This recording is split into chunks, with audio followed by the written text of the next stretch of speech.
Hello, my name is Magnus de Wet. I'm Manager Derivatives Specialist working in the equity derivatives market of the Johannesburg Stock Exchange.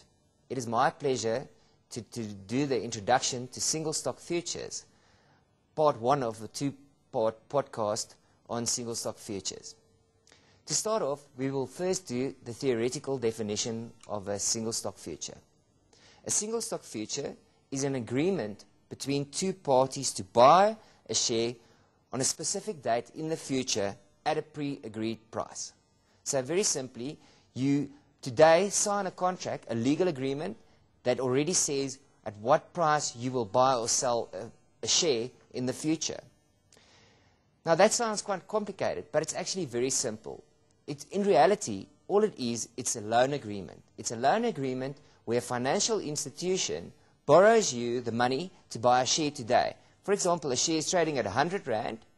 You want to buy it in a year's time. A financial institution will borrow you the 100 Rand to buy the share today and then sell it to you in a year's time at the current spot price of 100 Rand plus interest.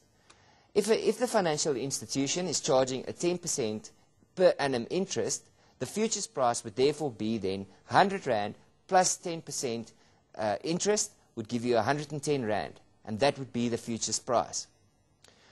There's a very big misconception in the market where users think they are guessing what the futures price is. The futures price is set. It's determined, like we said. It's the spot price of the current share price plus interest. All the investor is doing, he is taking a view if the share price is going to go up or down in value. Futures price is therefore spot plus interest. But there's a caveat. Dividends on shares do play a role, but that we will be discussing in podcast 2 of single stock futures. For now, we're just going to work with spot plus interest. Very important, just like in the equities market, you require both a buyer and a seller in order to have a futures contract. What we refer to the buyer in a single stock futures contract is we call it the party going long, and the seller of a futures contract would be the party going short. And as per the equities market, you require both a short and a long party before you can actually trade a single stock future. So basically, I'm going to go over to a practical example now. First, I'm going to explain how does it work in the normal underlying equity spot market, and then how it would work in the single stock futures market. Imagine there's a share currently trading in the equity spot market at 100 Rand. I'll just put that into this board at 100 Rand. Say, after a while, the shares market's trading up and down, and say on a date in the future, the share is now trading at 120 Rand.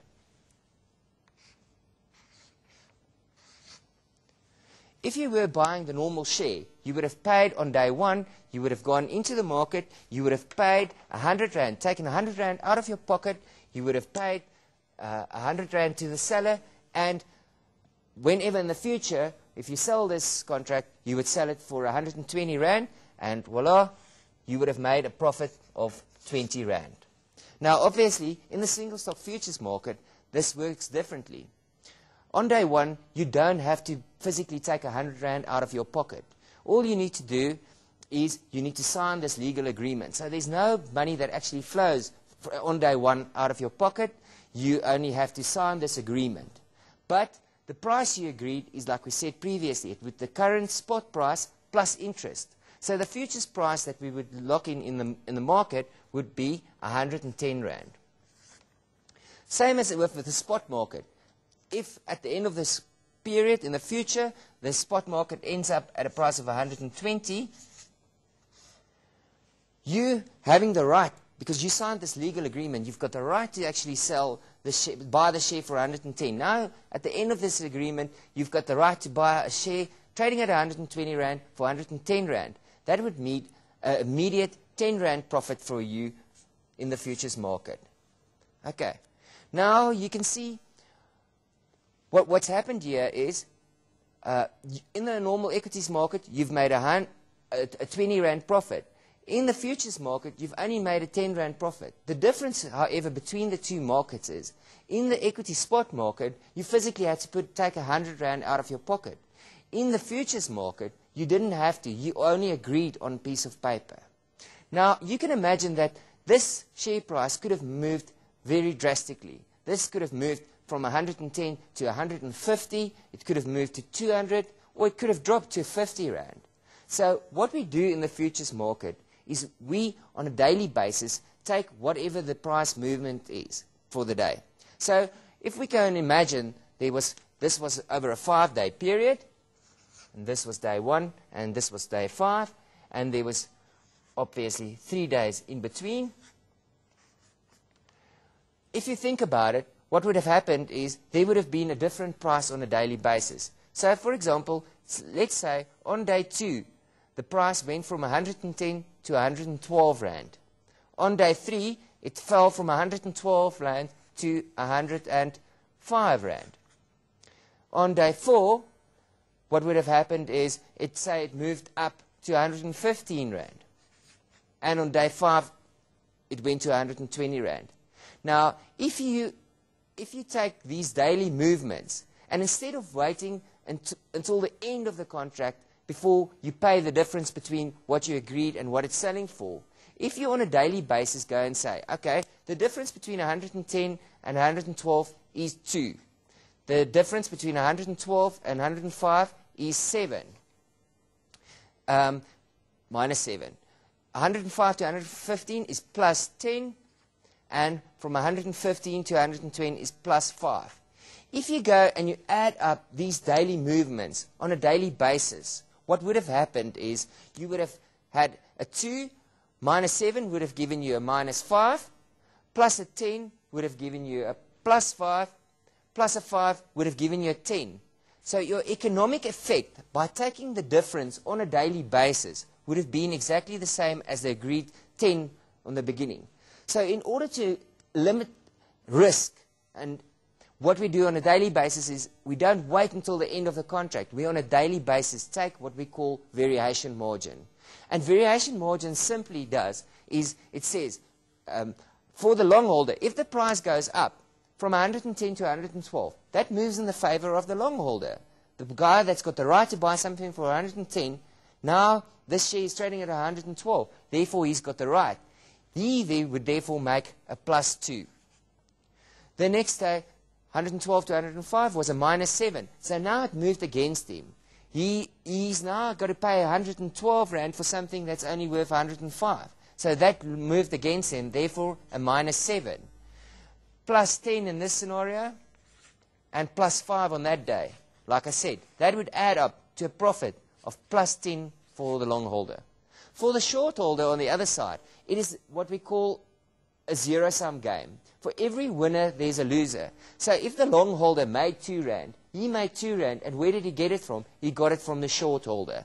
So in the short holder, in this case, would have paid minus 2, he would have made 7, minus 10, minus 5, and this would have tallied up into a total of minus 10. And this you can see, therefore, that because if you think of it logically, the person being short, he's the seller, he agreed that he will sell something to someone at 110 Rand, and now it's trading at 120 Rand. So he's made a 10 Rand loss, and the long person, the buyer, obviously has made that money.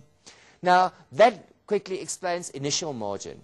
But you can now imagine these movements on a daily basis. There's still a bit of risk that the person, being long or short, doesn't have the capital or the funds on a specific day to pay, for example, this 2 Rand move. Or there's a big one, a 7.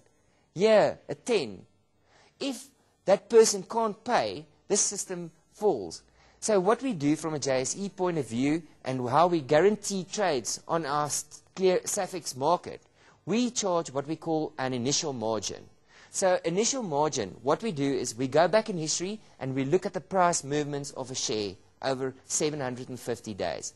We then go and say, we want to make sure we've got enough capital at the JSE to cover 99.95% of those times, of those movements over the last 750 days. Now, basically, we then ask for a deposit. when you enter into this transaction, like I said, in the spot market, you had to take out 100 Rand. We actually ask what we call an initial margin, which is also referred to as a good faith deposit. It's a deposit that both the long and the short holder deposit with the exchange. And very importantly, just so you know, we currently at the exchange have about 14 billion Rand of these deposits that people deposit with us when they enter into these contracts. We then take this money, and usually the amount for initial margin is probably about 10 to 20% of the exposure you're taking. So 10 of 20%, 10% of 100 Rand would obviously give you 10 Rand. So on day one in this contract, we would have actually charged both the long and the short a 10 Rand initial margin. And that we would have kept, and if the long and the short holder paid every time they were supposed to pay, we would have given that 10 Rand back to both the long and the short holder plus interest. And I can promise you those are favorable interest rates that your initial margin would be returned to. Okay, in this example, if we imagine we as the investor today, we are the person being long. We thought this share is going to go up in value. That's why we went long into this contract. Obviously, the financial institution that went short. Now you might be thinking, but this poor financial institution in this example, he made a loss of 10 Rand. Don't worry about the financial institutions or the market makers. What the market makers did, and like we said in the beginning, on day one, when we agreed the price of 110 Rand in the futures market, the market maker went and he actually bought the share for 100 Rand. Now, 5 days later, or at the end of the contract, the share is worth 120 Rand. So he's got an asset which he bought for 100 Rand now worth 120 Rand. Now, basically, that will give him a profit of 20 Rand over there, minus the 10 Rand loss that he made through the derivatives transaction over there, gives him 10 Rand left. And that is exactly the 10 Rand that the financial institution was interested in when he made you the price, futures price of 110 Rand. So that explains how the financial institutions, me and you as investors, we take a view if a share is going up or down. A financial institution doesn't take a view. They are only interested in making that interest on the position. Gearing. You might have heard about gearing, and I should have explained it with the initial margin, but gearing is basically the fact that in the underlying equities market, when you're trading a share, you have to take out 100 Rand and out of your pocket, and you sell it again for 120 Rand. In the derivatives market, you don't have to take out that 100 Rand. You only have to put that good faith deposit, that initial margin. Now, if it was only 10 Rand in this example, your gearing would have been 100 divided by 10. So that's how much you freed up. So it's a 10 times gearing in this example. That is what referred to gearing. Now, a lot of people get greedy with regards to gearing, and they go overboard in using this mechanism. Gearing can be very profitable, but it can also bring you down, because nobody knew this share was going from 100 to 120. It could have gone down from 100 to 80. Wants to explain gearing in detail. Lastly, I would also like to, a lot of people say, but in the spot market, I didn't have to pay interest. On day one, I took 100 Rand. 5 days later, or whenever the future expired, I got 120, I made a 20 Rand profit. Now, in the futures market, I only made a 10 Rand profit. Yes, you've got to remember, true, but it cost you 100 Rand to do this. Here, it only cost you 10 Rand. So you could have done 10 of these contracts. In other words, your profit could have been 10 times 10 would have been 100 Rand. Okay, very importantly as well, what I've indicated here was I've indicated that one futures contract equals one share. In reality, in our single stock futures market, one contract equals 100 shares. So your price would still be exactly the same, but your profits and your losses on a daily basis would have been these values multiplied by 100. That is some of the stuff that exchange do. When we do set up our contracts, we standardize the expiry dates. I think we all agree that these future dates could have been any date in the future. We at the exchange, we've standardized to make it the third Thursday of March, June, September, and December. What we've also standardized is the size of the contract. We've made it 100 underlying shares for one contract, which will make it, at the end, much more fungible. Fungibility, we mean that you can buy it from one financial institution and sell it onto another financial institution because the contracts are standard.